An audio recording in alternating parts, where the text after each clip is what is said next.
Hoje eu tô na Fazenda Veneza e eu tô aqui para te contar uma história muito curiosa. Inclusive, essa fazenda aqui, se você quiser saber tudo sobre ela, já tem um vídeo completo para você saber os detalhes, conhecer mais a fazenda.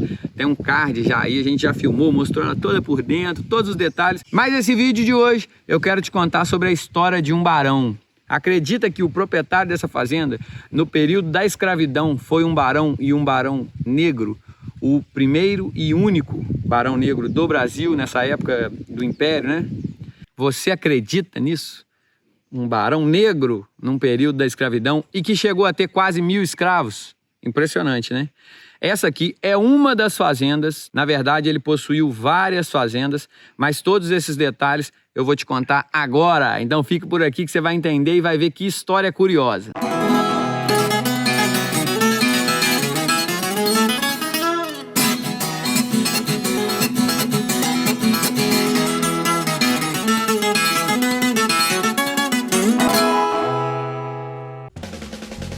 O site e a loja estão no ar, pessoal. E agora você pode aproveitar e conferir fazendas por visitação, hospedagem, eventos e ainda de quebra conferir a nossa loja com produtos exclusivos. Corre lá e garante o seu.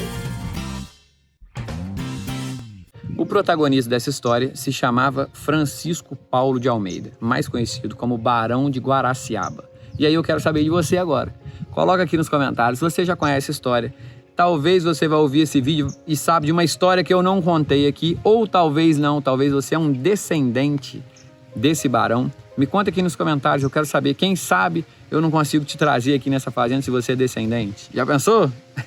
Bom, o detalhe é que foi um homem que marcou a época, né? Francisco nasceu em Lagoa Dourada, que foi interior de Minas Gerais, em 1826. A origem da família dele, a gente não consegue saber de muitos detalhes. Os historiadores, isso aí gira em torno de um mistério. O fato é que ele foi filho de um comerciante local que se chamava Antônio José de Almeida. Ainda na adolescência, ele começou ali a vida fabricando botões, abotoaduras e para ganhar aí um recurso, né, para conseguir um dinheirinho para ir logrando êxito na sua vida financeira.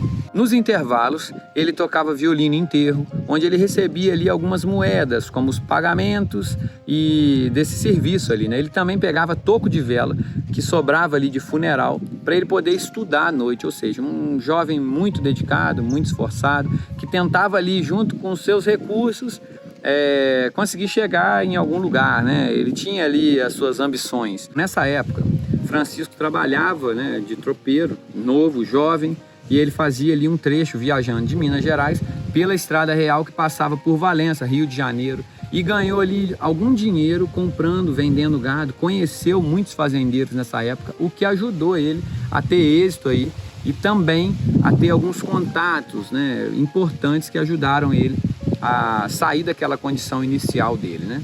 Aos 16 anos, ele recebeu como parte ali de uma partilha de bens da sua mãe, cerca de 257 mil réis. 5 anos depois, já por ocasião do falecimento da sua avó, foi concedido a ele 99 mil réis. Considerando que esses valores eram parte da divisão ali entre alguns numerosos herdeiros, a gente pode supor que a família do Barão Francisco, que é o Barão de Guaraciaba, ele tinha um bom nível econômico, né? Não era uma família de pessoas pobres, ou a família já tinha posses, já tinha bens.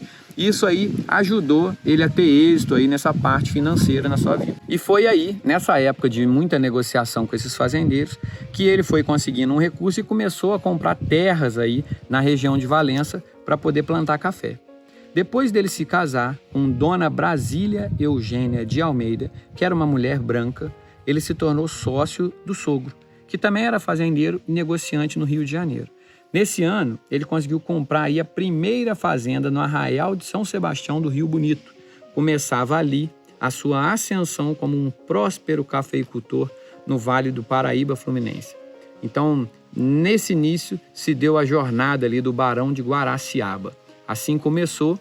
E lembrando que no final da sua vida ele já possuía muitas fazendas, né? Porque a sua esposa também era de família abastada, né? Então ela já tinha uma boa condição financeira.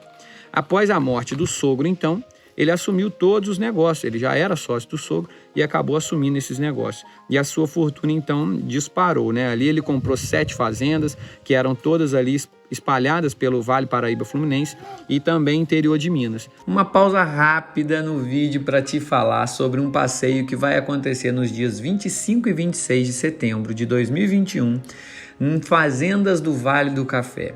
Um passeio que vai ser uma verdadeira volta no tempo. Você vai visitar fazendas como a Fazenda do Paraíso, Santo Inácio, Vista Alegre, São João da Prosperidade, Taquara e Fazenda Cachoeira Grande. Fazendas que já foram cenários de novelas, seriados, filmes, minisséries.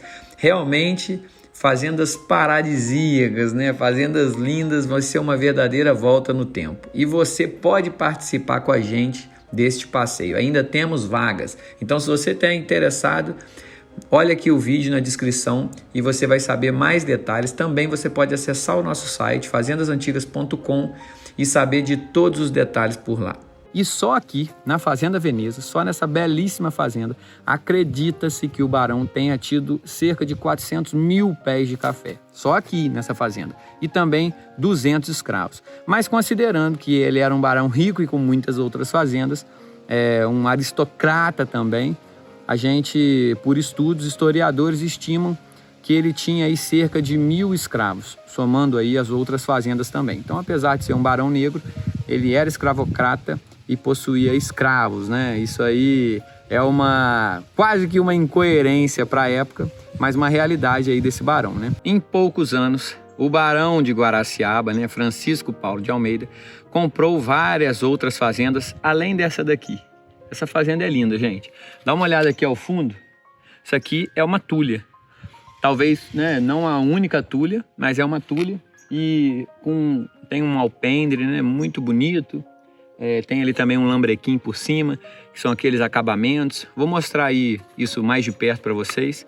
Mas ele possuiu outras fazendas também nesse período, né? São elas a Fazenda Santa Fé, uma fazenda também muito linda. Essas fazendas eu sou suspeito para falar porque eu gosto de todas, cada uma ao seu estilo, né? E se você acompanha a gente aqui, provavelmente você também acha isso e gosta dessas fazendas, né? Mas além da Santa Fé e da Veneza, teve a Fazenda Três Barras, teve a Fazenda Santa Clara e a Fazenda Piracema. Já logo depois, todas elas fazendas muito frondosas, bonitas. Você consegue ver algumas imagens aí dessas fazendas e ver que eu não estou falando demais, né? São fazendas realmente muito bonitas. E, por último, já em 1897, já numa época da República, né? A República foi logo ali da abolição, em 88, a abolição, e já logo em 89 já deu-se início ali a essa época da República, né? Ele adquiriu a Fazenda Pocinho, que já era uma fazenda que ficava entre os municípios limites ali de Vassouras e de Barra do Piraí. Essas fazendas todas, elas se estendiam aí pelo Vale do Paraíba Fluminense e somava ali um território de aproximadamente 250 quilômetros quadrados. Gente, imagina uma propriedade de terras desse tamanho, ainda por cima centenas de escravos, uma fortuna de quase 700 mil contos de réis. Era de verdade um patrimônio de um bilionário, né? Ele era rico, possuía aí todos esses bens e morou aqui nessa fazenda. Dá uma olhada nessa parte de trás da fazenda, olha que espetáculo, né? Realmente uma fazenda muito bonita. Só essa fazenda aqui é o que eu falei com vocês, 400 mil pés de café. Já pensou? As sedes de suas fazendas eram belíssimas e ele vivia num luxo ao extremo, né? Ele tinha muito requinte, né? Na corte, possuía ali um espaçoso sobrado também na Tijuca. Então, além dele ter, geralmente esses barões eram assim, né? Eles tinham as suas fazendas que eram lindas, imponentes, mas também tinham ali alguns casarões. E aí eu vou falar para vocês o seguinte, fazendas antigas, dá uma olhada nessa camisa. Pessoal, você pode adquirir os nossos produtos fazendasantigas.com, você tem um ícone lá da loja, você pode ir lá, além de você comprar e nos ajudar com esses produtos, você também vai levar semente de palmeira imperial, sementes de pau-brasil para casa e vai fazer bom uso delas aí, plantando e reflorestando uma árvore aí como o pau-brasil que está em extinção. A gente está fazendo a nossa parte. Se você acha que o nosso projeto vale esse apoio, vale esse incentivo, corre lá no site e garante o seu produto de qualidade. em centros de cidade, né, como no Rio de Janeiro. No caso dele, possuía na Tijuca, na rua Moura Brito. Em Petrópolis, cidade de veraneio da nobreza imperial brasileira, ele era proprietário do célebre Palácio Amarelo, no centro da cidade. O palácio foi adquirido em 1894 pelo governo para servir de sede da Câmara Municipal. E esse palácio pertenceu também ao Barão de Guaraciaba. Em 16 de setembro de 1887, Francisco Paulo de Almeida foi agraciado com o título nobiliárquico de Barão de Guaraciaba.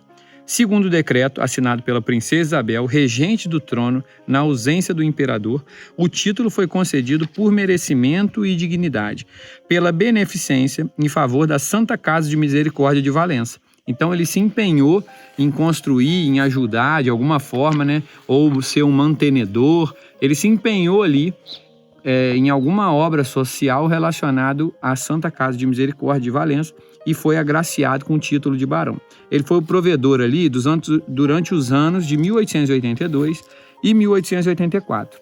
Bom, foi o primeiro e único barão negro do Império. Na hierarquia nobiliárquica, barão era o primeiro título de nobreza. A gente tinha seguido do visconde, conde, marquês, o duque, sendo este último o de maior importância. Era uma prerrogativa de o monarca eleger quem ostentaria essas distinções. Não havia uma regra clara para essa concessão que fosse justificada ali. Em geral, era por serviços prestados ao Estado. Pessoal, aproveita aqui, vou deixar um cardzinho aqui com um vídeo que eu fiz explicando para vocês todos os detalhes sobre a nobreza, como que funcionava, como é que era distribuído esses títulos de nobreza.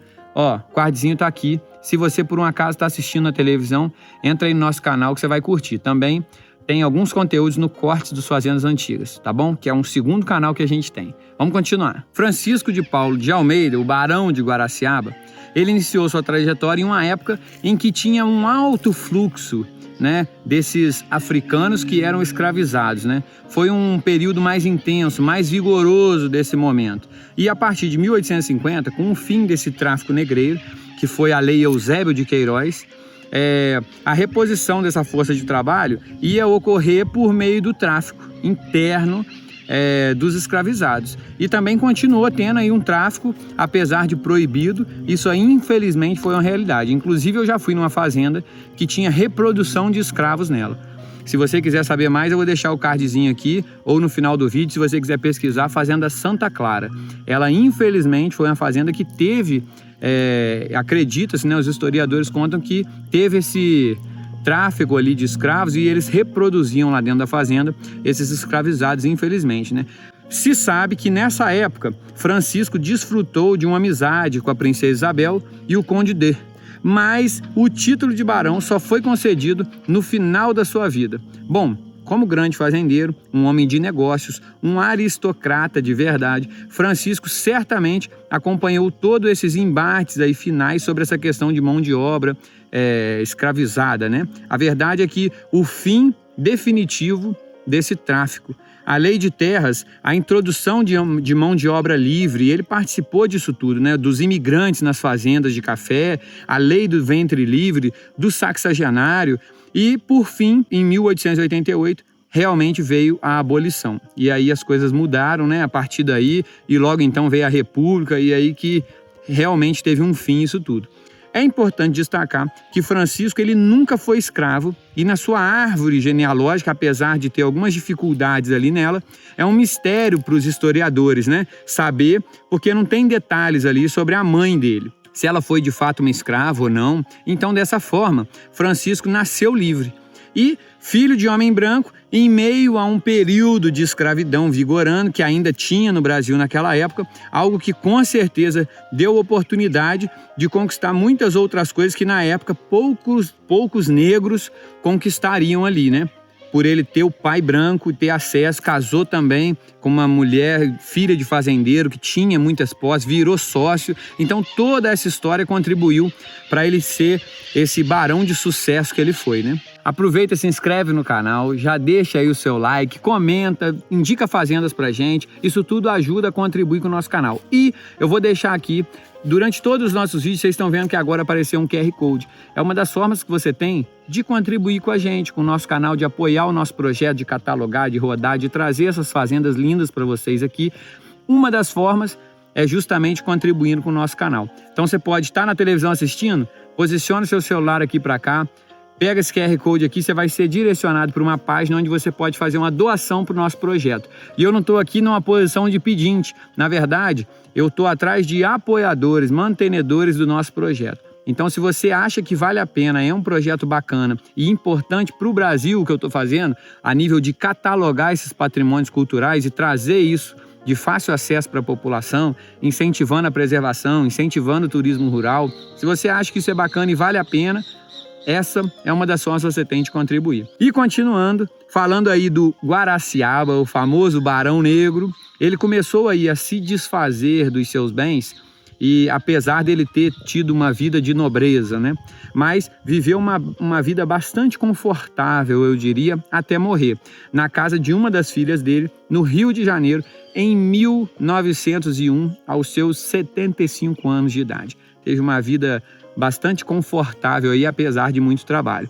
Estou aqui para falar com vocês sobre o canal Cortes Fazendas Antigas. Você já está inscrito lá nesse canal? Você vai ver muito vídeo bacana lá também. É um canal nosso, é um segundo canal para você que não sabe.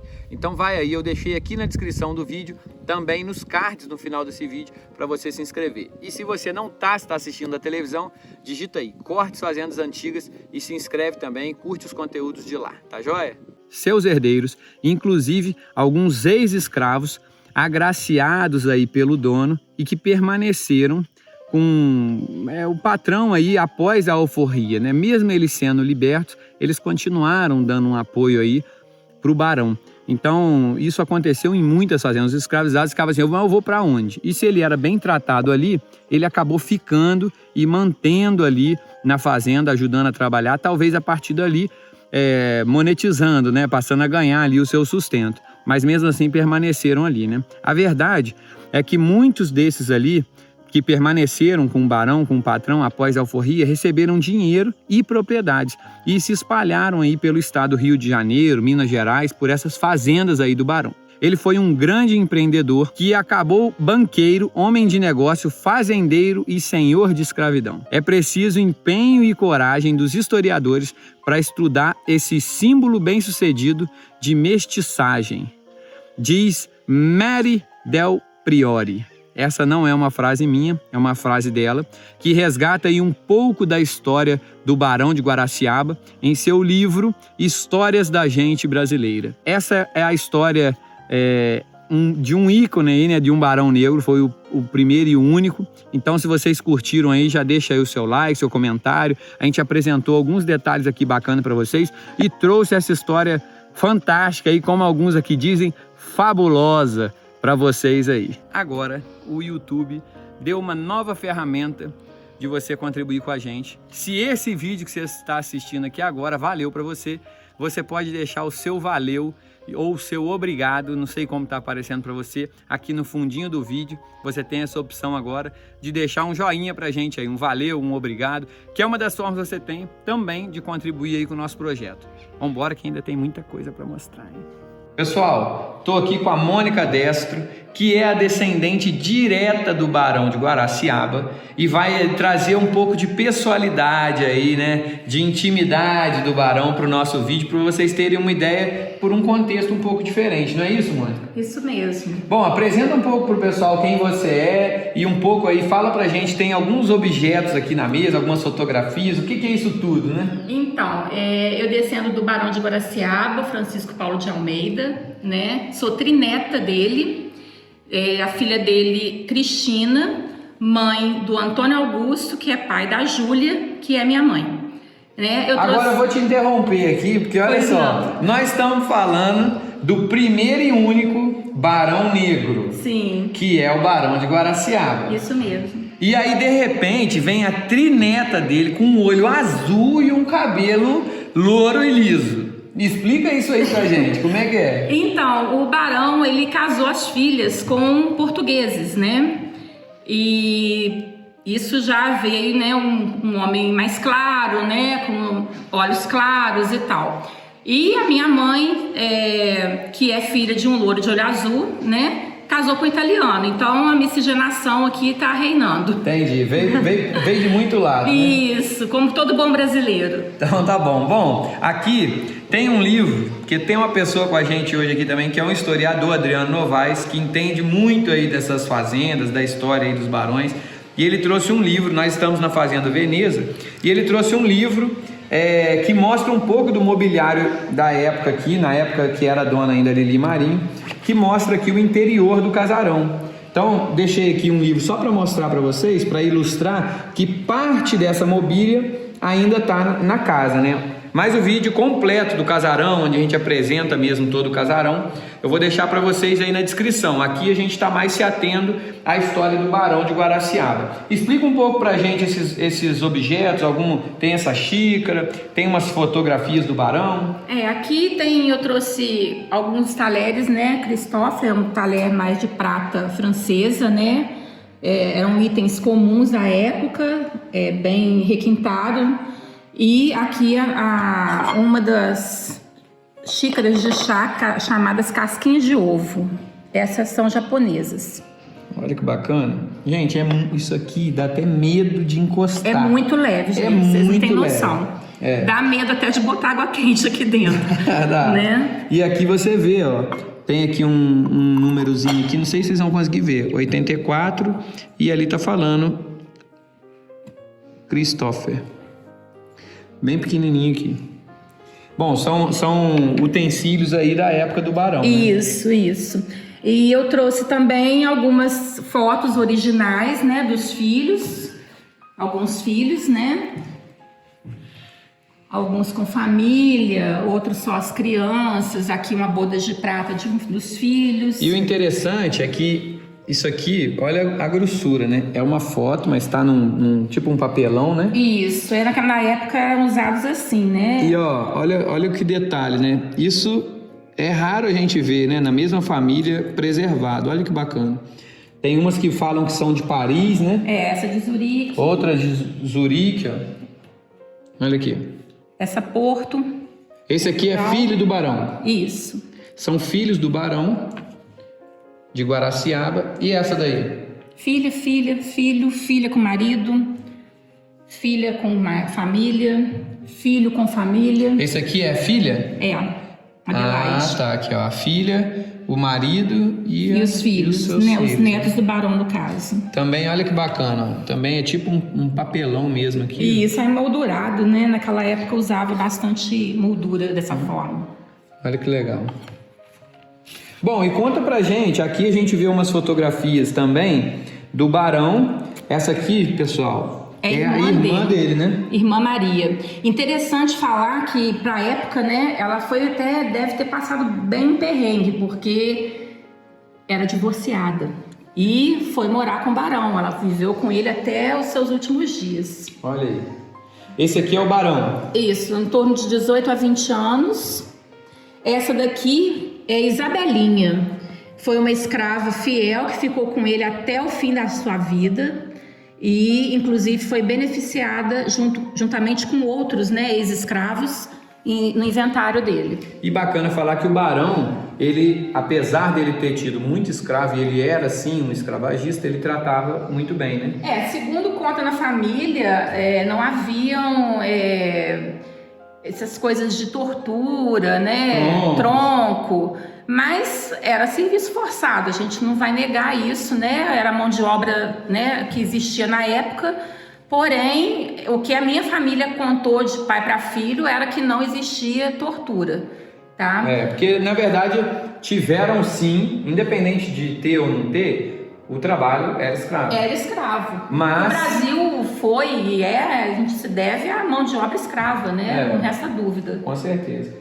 Mas a gente vê umas que a pessoa era má e, né, maltratada, não era o caso do Barão. Até onde se passou pra gente, sim. Ele era, assim, um senhor de escravos, mas que tratava com certa humanidade. Certa dignidade, né? Pelo menos. Não maltratava. E aqui a gente tem um quadro do Barão, né? Esse quadro ficava na fazenda do Pocinho. Hoje deve estar nas mãos de algum dos descendentes. Tem uma assinatura dele ao lado.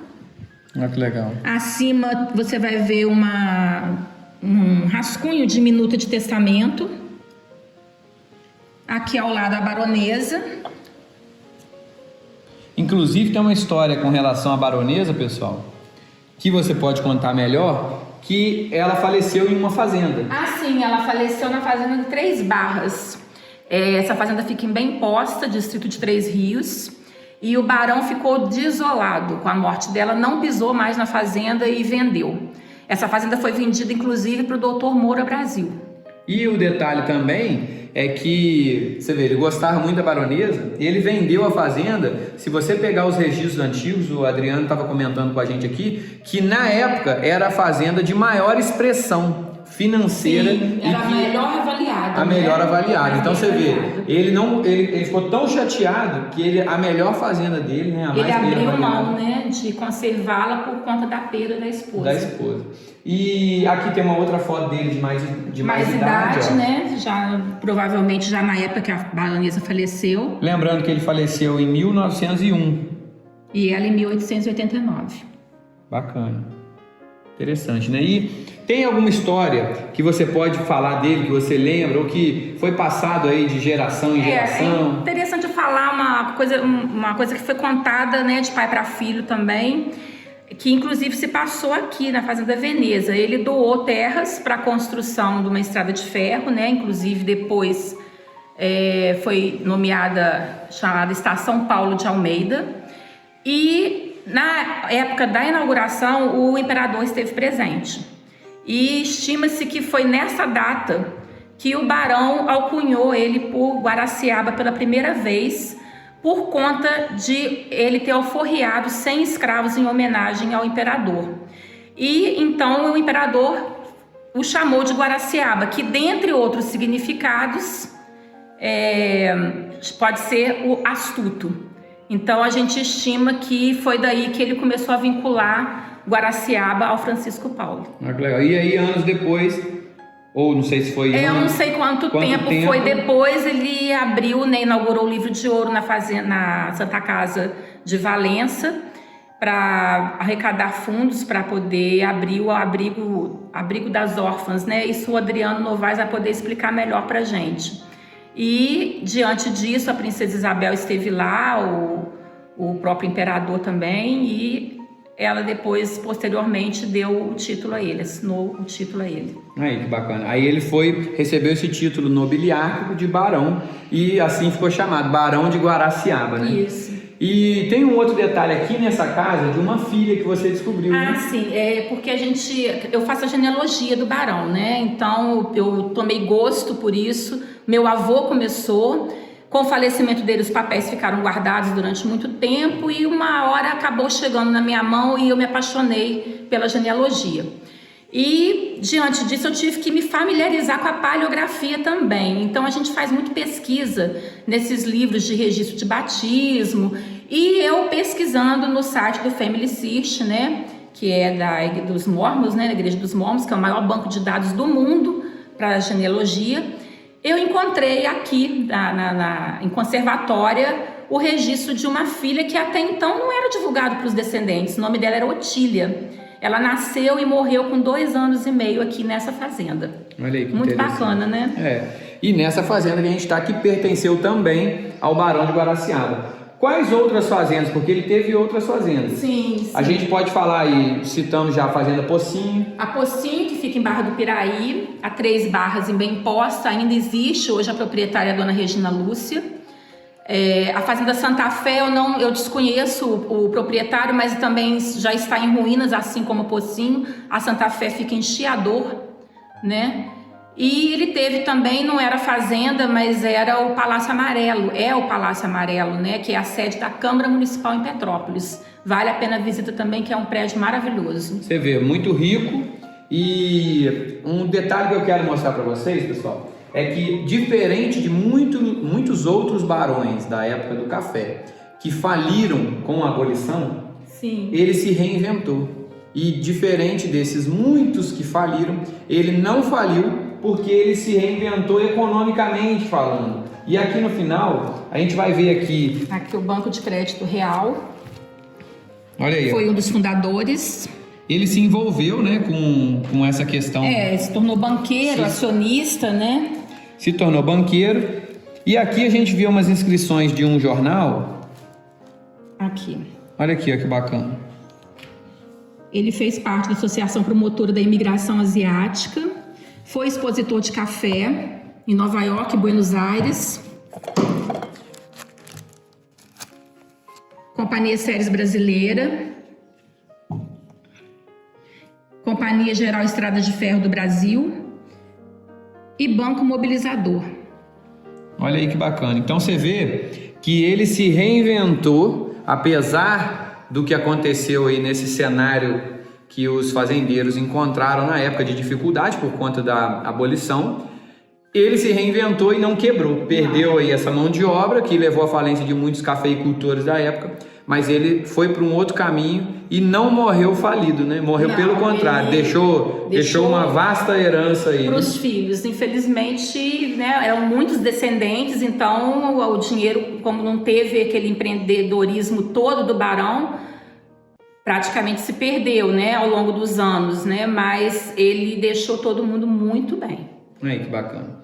Bom, Mônica, obrigado a participação aí. Eu que agradeço. A gente acha bacana. Você quer ressaltar mais alguma coisa? Quer deixar alguma... Se o pessoal quiser saber mais sobre a história do Barão, como que encontra, como é que faz? A gente tem a página no Instagram, né? Depois você pode colocar a hashtag para mim, por favor.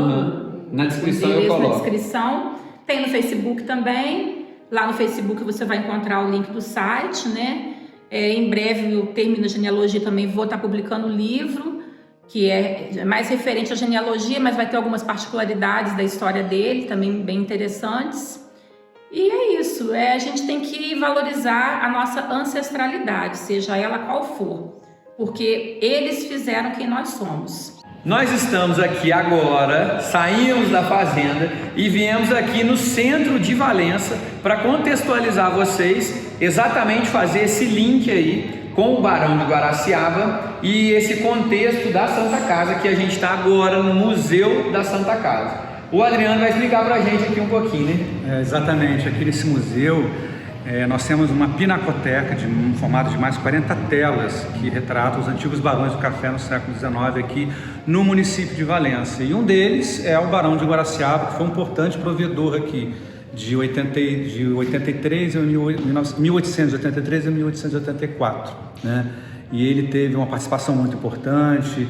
Ele começou a criar aqui um orfanato para as meninas pobres da cidade, né? E teve ajuda, inclusive, da princesa Isabel, financeira, que ela ajudou com dinheiro para manter, para fazer esse orfanato. Inclusive, ela veio aqui pessoalmente, né? Foi recebido na época ele ainda não era o Barão de Guaraciaba, o Francisco Paulo de Almeida, né? Que é o nome do barão. E ele recebeu com muita pompa, com muita festa, que exatamente nessa sala ele recebeu a princesa Isabel e o conde D, né? E foi muito importante que logo depois ele foi agraciado com o título de Barão de Guaraciaba. Olha que bacana. E vamos falar para o pessoal um detalhe interessante, né, Adriano? A gente tem aqui 2 livros que é bacana de mostrar, né? Exatamente. Nós temos um livro, é o livro de ouro, exatamente, que foi criado para a criação do orfanato, que ele teve a ideia, o Barão, né? E onde tem ali as assinaturas, né? Quem abre, os primeiros a doar dinheiro para a fundação desse orfanato é a princesa Isabel, depois tem o imperador, a imperatriz, a condessa de Barral, é bem interessante. E um outro livro que nós temos aqui, o registro dos visitantes ilustres que passaram por aqui e escreveram sobre as impressões que eles tiveram sobre a Santa Casa, que era uma instituição muito importante aqui no século XIX, né? Era um hospital de grande porte e, enfim, que atendia grande parte das pessoas mais pobres da cidade. Legal. Vamos mostrar o livro, pessoal? Vamos lá. E eu quero também mostrar, aqui na entrada tem um item raro para mostrar, pessoal. Como é que chama aquele transporte ali que a gente viu? É um coche funerário. É um coche que era usado para transportar os mortos, né, que morriam aqui no hospital, para o cemitério local. Um coche do século XIX. Ele é raríssimo. Raríssimo e original aqui do hospital, né? Olha que legal. Da Santa Casa. Já a gente mostra para vocês. Aqui nós estamos aqui com esses livros que o Adriano comentou. Olha que interessante. Um livro dos visitantes, 1883. Aí você vê aqui vários relatos aqui, né? Às vezes as pessoas vinham e falavam, mandavam algum tipo de recado, né? Escreviam alguma mensagem. Então, muitos barões.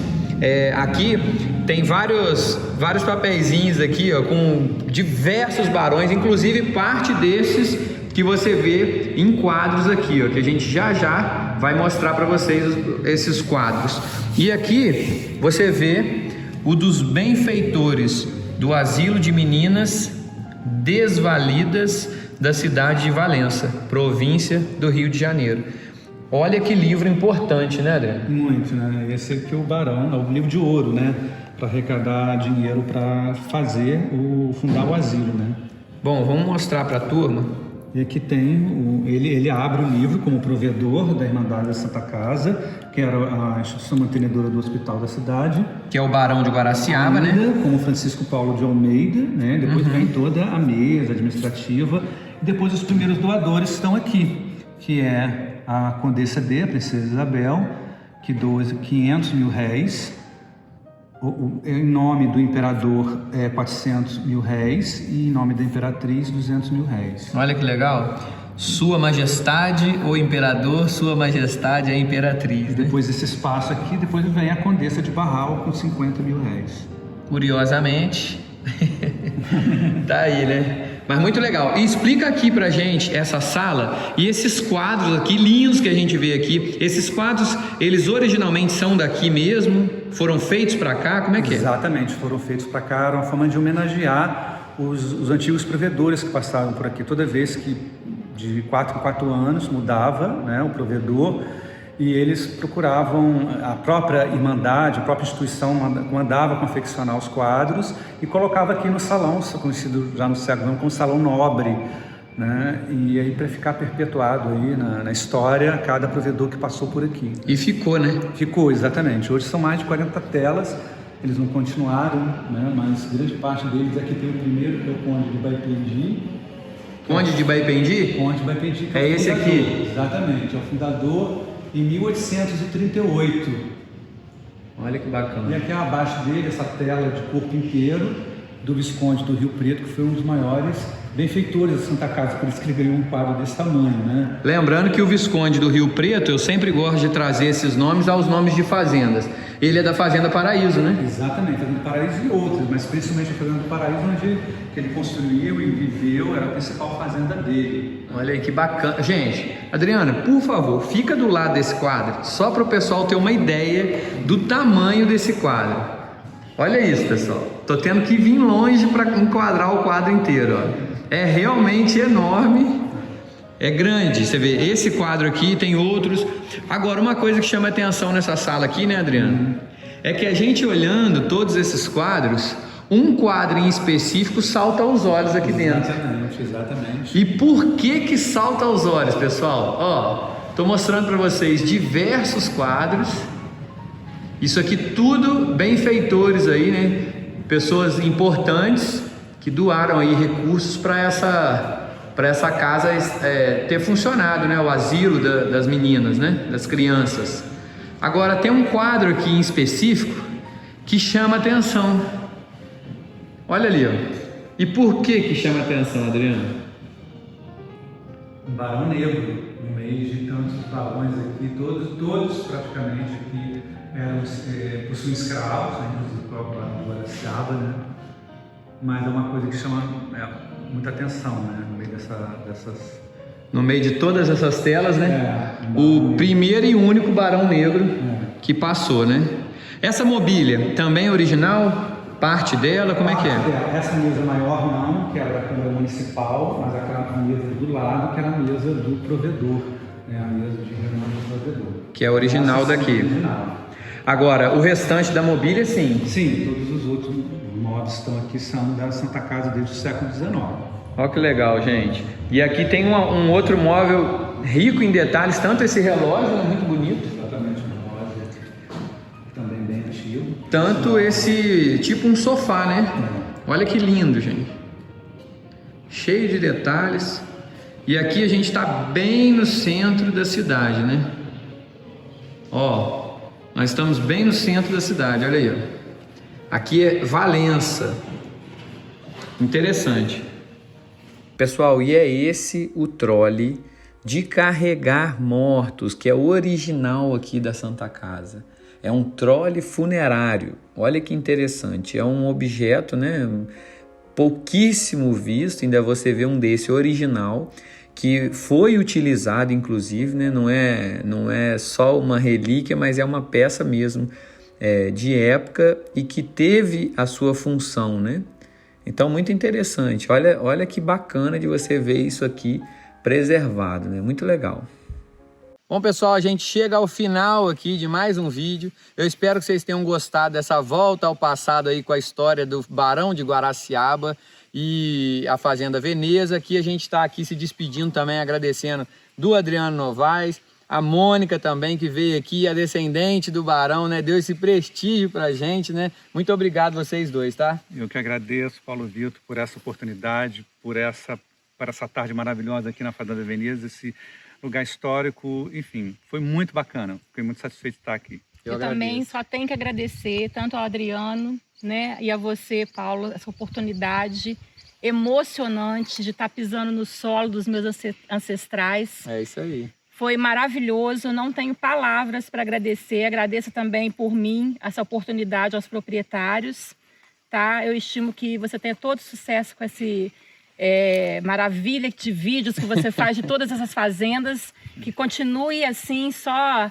tendo essa oportunidade de trazer essas coisas lindas para todo mundo. Legal. E o vídeo só tá ficando interessante porque tem figuras como vocês por trás que trazem esse requinte aí pro vídeo, que só minha cara o pessoal já tá enjoado. Então é bom vir pessoas assim com conteúdo, né? Para trazer aí diferente. Pessoal, até a próxima. Se você não é inscrito no canal ainda, se inscreva, deixe seu like, seu comentário, compartilhe esse vídeo, tá bom? Até a próxima.